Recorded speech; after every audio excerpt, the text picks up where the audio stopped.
ఈ మధ్యనే ప్రజాగ్రహానికి గురై భారతదేశానికి వచ్చి తలదాచుకుంటున్న బంగ్లాదేశ్ మాజీ ప్రధానమంత్రి షేక్ హసీనా భారతదేశంలో మరికొంతకాలం ఉంటారు. ఆమె ఎంతకాలం కావాలంటే అంతకాలం ఉండొచ్చు అనే భారత ప్రభుత్వ వర్గాలు తెలియజేస్తూ ఉన్నాయి. అంతకుముందు అనుకున్నది వేరు. బంగ్లాదేశ్ సంక్షోభం అది ఒక చర్చ అయితే షేక్ హసీనాకు భారతదేశం రాజకీయ ఆశ్రయం ఇవ్వలేదు. దగ్గరే ఉన్నారు కాబట్టి, పూర్వ సంబంధాలు ఉన్నాయి కాబట్టి ఇక్కడికి వచ్చారు.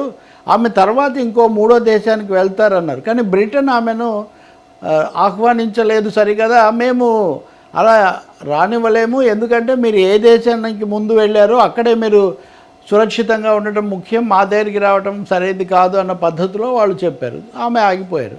ఇప్పుడైతే భారతదేశం చెప్పేసింది ఆమె ఎన్ని రోజులైనా ఉండొచ్చు, క్షేమంగా ఉండొచ్చు, ఆమెకు గౌరవప్రదంగా అని కూడా వాళ్ళు అన్నారు. ఇప్పుడు ఈమె బయటకు వచ్చేసిన ఆమె పారిపోయి వచ్చారని పలాయనమని ఏదైతే ఆమె పదవీచ్యుతురాలు అయ్యారు, ప్రజాగ్రహం వల్లనే షేక్ హసీనా పదవి కోల్పోయారనేది నిస్సందేహం. దీని మీద చాలా రకాల కోణాలు లేదా చాలా వ్యాఖ్యానాలు ఉన్నాయి. కానీ అక్కడ ప్రజాగ్రహం పెళ్ళు బుక్కింది అనడంలో ఏం సందేహం లేదు. ఆమె 15 ఏళ్ళు పాలించారు. మొన్న జనవరిలోనే అత్యధిక మెజార్టీతో ఎన్నికయ్యానని అనిపించుకున్నారు. కానీ ఎన్నికలు చాలా వివాదాస్పదంగా జరిగాయి. జనవరిలో ఎన్నికైన ఒక ప్రధానమంత్రి 4-5 నెలల్లోనే ఇంత తీవ్ర ఆగ్రహానికి గురై ఇంకో దేశానికి పారిపోవాల్సిన పరిస్థితి వచ్చిందంటే అధికారం కానీ ఏకపక్షంగా ఏదో మేమే నడిపేస్తాం కానీ అనుకోవటం ఎంత హాస్యాస్పదమో మనకి ఇక్కడ తెలుస్తుంది. నిస్సందేహంగా బంగ్లాదేశ్లో వచ్చింది ప్రజాగ్రహమే. అక్కడ ఒక రిజర్వేషన్ల సమస్య, అంటే బంగ్లాదేశ్ విముక్తి పోరాటంలో పాల్గొన్న వాళ్ళ పిల్లలకు రిజర్వేషన్ ఇవ్వాలి అన్న దాని మీద దుమారం వచ్చిందని అంటున్నారు. అది నిజమే. కానీ అదే సమయంలో ఆమె ప్రభుత్వం చేసిన అణచివేత చర్యల వల్ల, అలాగే ప్రతిపక్షానికి చోటు లేకుండా చేయడం, ఇలాంటి వాటి వల్ల పేరుకుపోయిన ఆగ్రహం ప్రజ్వరిల్లడం వల్లనే ఆమె భవనాన్ని కూడా చుట్టుముట్టేంత పరిస్థితి వచ్చింది. అది ఒక అధ్యాయం. అదే సమయంలో సైన్యం దీంట్లో లేదా అంటే చివరి దశలో సైన్యం కూడా తలదూర్చినట్టు చాలా స్పష్టంగా కనిపిస్తుంది. అందుకనే ఆమె సైనిక హెలికాప్టర్లో ఆమెను పంపించేసి ఆ వెంటనే సైనికాధిపతి దేశాన్ని ఉద్దేశించి మాట్లాడడం, తాత్కాలిక ప్రభుత్వం ఏర్పాటు చేయడం, ఇదంతా జరుగుతుంది.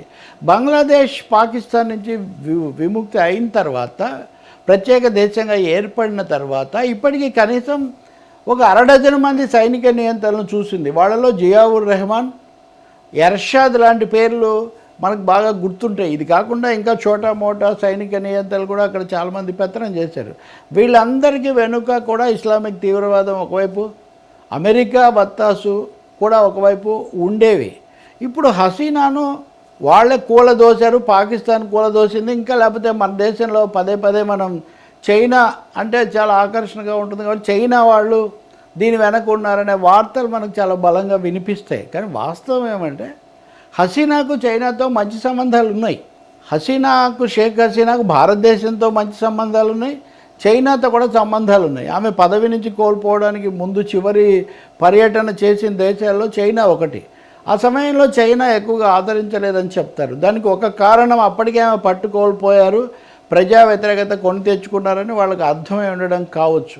కానీ కీలకంగా చూస్తే మటుకు పాకిస్తాన్ సైనిక పాలకులు, అలాగే జమాతే ఇస్లామీ లాంటి ఇస్లామిక్ ఛాందస శక్తులు, ఆఫ్ఘనిస్తాన్లో తాలిబాన్ ద్వారా తమ పట్టు పెంచుకున్నటువంటి అమెరికా కూటమి, ఇవన్నీ అక్కడ వచ్చినటువంటి ఈ ప్రజా ప్రజ్వలనను, తిరుగుబాటును, లేకపోతే ఈ అశాంతిని తమకు అనుకూలంగా మలుచుకునే ప్రయత్నం చేశాయనేది మనకు స్పష్టంగా అర్థమవుతుంది. ఈ విషయం భారతదేశానికి కూడా తెలుసు. అందుకనే బయట మీడియాలో రకరకాల వచ్చినప్పటికీ భారతదేశము లేదా ప్రధానమంత్రి ఎవరు ఈ విషయం మీద ఇంతవరకు మాట్లాడలేదు. హసీనా మన దేశంలో ఉన్నారు, కానీ భారతదేశం అడుగు ఒక వైఖరి తీసుకోలేదు. ప్రతిపక్షాలతో జరిపిన అఖిలపక్ష సమావేశంలో పదే రాహుల్ గాంధీ కానీ ఇంకొకరు కానీ అడిగారు, పలానా దేశం ఉందా, ఎవరున్నారని భావిస్తున్నారు, ఏం జరుగుతుందంటే మేము పరిస్థితిని గమనిస్తున్నాం అని మాత్రమే భారత ప్రభుత్వం ప్రతినిధులు, అలాగే విదేశాంగ మంత్రి ఆయన జైశంకర్ అక్కడ చెప్పారు. దీనికి కారణం ఒకటే, సున్నితమైన పరిస్థితి. 19,000 మంది భారతీయులు అక్కడ ఉన్నారు.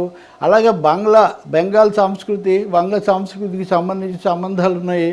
అసలు షేక్ హసీనా వాళ్ళ నాన్న ముజిబుర్ రెహమాన్ బంగ్లా విముక్తి చేసినప్పుడు కూడా భారతదేశం ఒక పాత్ర వహించింది. ఆ పాత్ర అమెరికా సోవియట్ యూనియన్ అప్పుడు ఉంది, ఆ మధ్యలో నడిచినటువంటి పరిస్థితి. ఇప్పుడు కేవలం ఆమె హసీనా ప్రభుత్వం అనుసరించినటువంటి నిరంకుశ పద్ధతులు, అనేక ఆరోపణలు, ప్రధాన ప్రతిపక్షంగా ఉన్న బంగ్లా నేషనల్ పార్టీ బిఎన్పి నాయకురాలు మాజీ ప్రధానమంత్రి ఖలేదా జియాని కూడా జైల్లో పెట్టిన పరిస్థితి. చాలామందిని అరెస్ట్ చేశారు ఈ విధంగా. అందుకనే ఆమె నిరంకుశత్వం ఆమె ప్రభుత్వ పతనానికి కారణమైంది. కానీ తర్వాత వచ్చింది ఎవరు?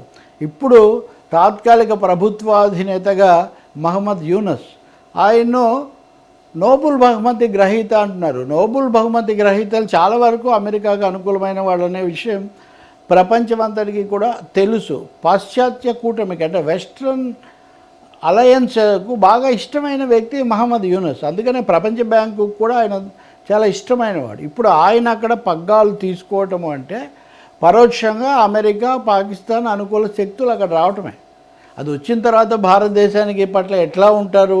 ఎందుకంటే మన ఇరుగు పొరుగు దేశాల్లో ఒక్క బంగ్లాదేశ్తో మాత్రమే, అంటే మోదీ ప్రధాని అయ్యాక షేక్ హసీనాతో మాత్రమే మనకు సత్సంబంధాలు ఉండేవి. ఇంకా మిగిలిన శ్రీలంక, నేపాల్, పాకిస్తాన్ సరే, ఆఫ్ఘనిస్తాన్, భూటాన్, మయన్మార్, ఏ ఒక్క దేశంతో సరైన పరిస్థితులు లేవు మనకు.